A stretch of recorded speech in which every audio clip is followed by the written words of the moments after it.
প্রিয় দর্শক আসসালামু আলাইকুম। সামনে আয়েন দূরে রয়েছে। প্রিয় দর্শক আসসালামু আলাইকুম। তো আমরা আসছি এক জায়গায়, তো দেখুন এই জায়গায় তিল গাছ আছে। এই যে তিল গাছ দেখুন, এই যে দর্শক, এই যে তিল গাছ, এই তিলগুলো কিন্তু আমরা খেয়ে থাকি।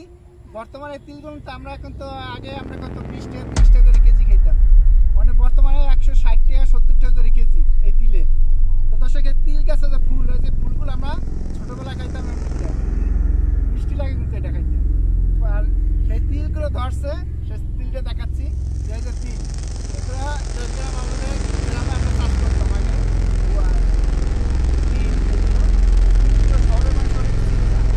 অনেকে তিলের খাজা খায়, সেই তিলের খাজা এই তিল দিয়ে হয়। এই যে দেখো তিলটা আমি খাচ্ছি, আসলে কি পাকলে মজা লাগে। আর তিলগুলো কিন্তু এই পাকলে কালা হয়ে যায়, আর কাঁচা হয়ে গেলে কালা, পাকলে কালা হয়।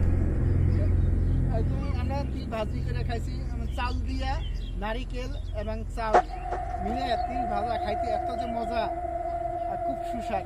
কিন্তু এনকের পোলাপানে তিলই চিনে না, তিলই চিনে না। এই যে আমার সামনে একটা ছেলে আছে, এই যে ছেলেটা দেখেন, এই ছেলেটা আমাকে বলে আসলে এটা কি, মানে তিলটা চিনে না।